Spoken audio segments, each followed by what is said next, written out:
Okay, welcome back. So we'll be analyzing polynomial graph. So we have two graphs here. One is a polynomial while the other one is not a polynomial. So generally, a polynomial function, the graph is always smooth and continuous. Yes. As you can see, the first graph A, is always smooth and continuous. But if you look at the second one, there are some discontinuity, like there is a hole here, which is a form of discontinuity. And also you see a gap, and you also see a kink.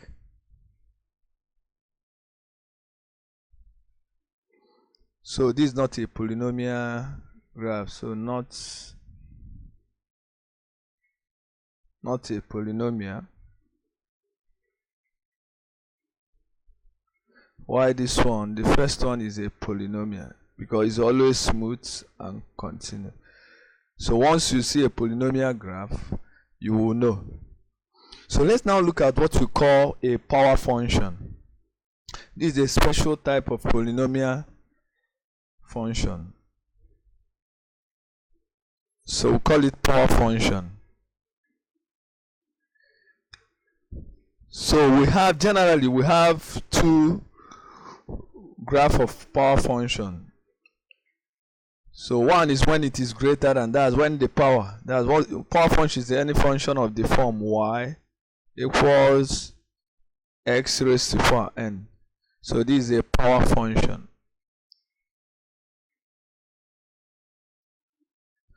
So it depends. If n is an even number greater than or equal to 2, we have the first graph. I'm saying that whenever you have, as you can see, where n is greater than or equal to 2, so we have either concave up, as you can see, or concave down. So one is when the coefficients, that's if you, okay, let's put coefficient. So one of them is when a is greater than 0. That's when it's positive. Y1 when it's negative. So again, down here, this is when n is greater than or equal to 3. So when you have n greater than or equal to 3, the graph is either this one or the other one. So for this first one is when the coefficient is positive. So we have this graph, this power graph, power function. This is when a is positive, but this is when a is negative. So let's look at this. Okay, let's look at this. Okay, we'll see that the first one is when this is when n is greater than or equal to 2. That's even. Why this is when n is greater than or equal to 3. That's odd. So look, you can see we have 4 graphs. One is y equal to x raised to the power 4. The other is y equal to x squared. You notice that since both of them, the coefficient is positive. That's coefficient. They have 1 as coefficient, positive 1. So that's why it's concave up. But you notice that the one that has the higher power sits on the x-axis. If you notice, it sits on the x-axis. Yes, the blue graph. While the red one is somehow off from the x-axis. So the higher the power, it sits more on the x-axis. Why the other two, almost the same thing, just that the coefficient is negative. So that's why they are concave down. So coming to this, when n is greater than or equal to 3, you see that we have what? Do you see as before? The red one, that's 3. But if it's negative x raised to power 5, you see that it does what? Sits more on the x-axis, as you can see. So that's what I'm saying. Okay, let me just, maybe you'll be confused. See what I'm saying? Assuming this is a power function, this is when x, this is, let's take it as x raised to power 3. The coefficient is positive, that's why it's like this. If I now sketch another one, okay, let me use another. Look at this. This one sits small. It sits more. So this one, the orange one, will be raised to power. That's a power greater than 3, but it's an odd power. So maybe let's take 5. So the higher the power, it sits more on the x-axis. So that's what I'm trying to say. That's the graph here. So let's sketch this. Okay, like for example, we have to sketch this graph. Before I do this, let's revise something we know before. Graph transformation, because we are going to transform this graph. Graph transformation. So assuming we have a parent graph, maybe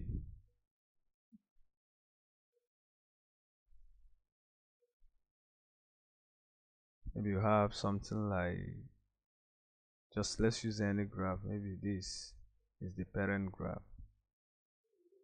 So we'll transform by shifting to the left, to the right, up and down. So assuming this is fx. So if I want to transform this by shifting up, so assuming this is the original vertex. So if I shift up, what do I have? Maybe if I shift up, so this graph, if this is this one, the one shifted up, the graph will now be, I'm saying this, if we shift this graph up, so whatever that we'll get here will be the original function, which is fx plus k, assuming we shifted k units up. But if it's down,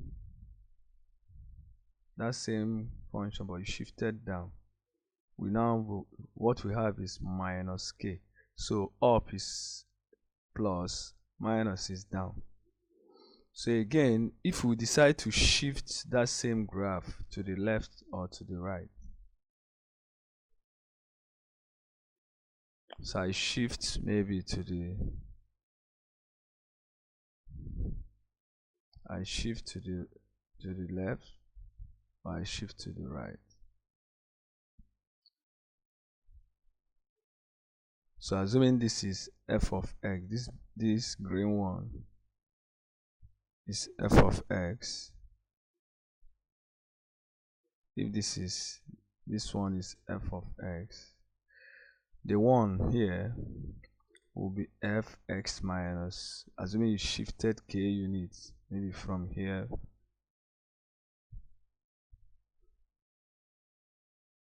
so it's now f minus k, f of x minus k. But if you shift from here to here, that same k units to the left, it will now be f of x plus k. So that's graph transformation, because we're going to use it here. So for the first one, we have,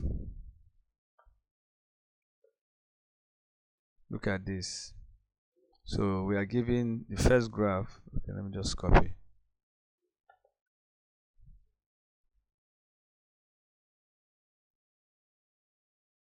As for the first one, I used app so that it will be easier for us to see. That's the first one. We see that we have two graphs. One is the parent graph, yes. this first one, as you can see,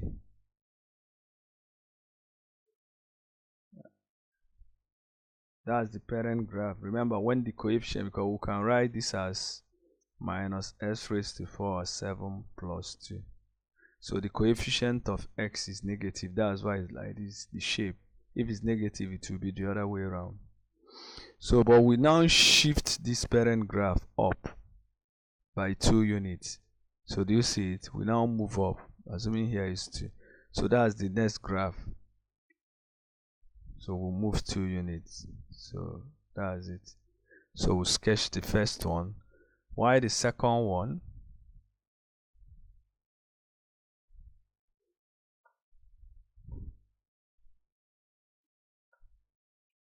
We start with the parent graph, which is x raised to power 6. As you can see, it's sitting on the x side because the power is somehow large. So this is the first graph. We now transform, we'll move to the right, minus 2. So we'll move 2 units to the right. You see it? So this 2, the gap from here to here is 2. That's from here to here is 2. 2 units. So finally, we'll multiply by half. Okay, I didn't say anything on multiplication. If you multiply by a constant, that's okay. Let me just do it here. Assuming you have a parent graph, you have this is a parent graph, y equal to fx. So if you now multiply by a constant, it does something to it. It's either it widens or it comes closer to the y-axis. So it's either this one, the pink one, or maybe let me use another ink. The pink, and let me use yellow. So it's either this pink one or the orange one or the yellow one. So it depends on the constant. The pink is when the constant, that's if you have y equal to k times fx. So this is when k is greater than 1. Are you following? So if it increases, if the power number is greater than 1, it will be coming closer to the y-axis. But this orange one, this is when k is less than 1. So it will be widening. So that's why we multiply it by half. If you check, this one is wider. The last one is wider than the second to the last. So that's why it was multiplied by half. Okay, that's for power function.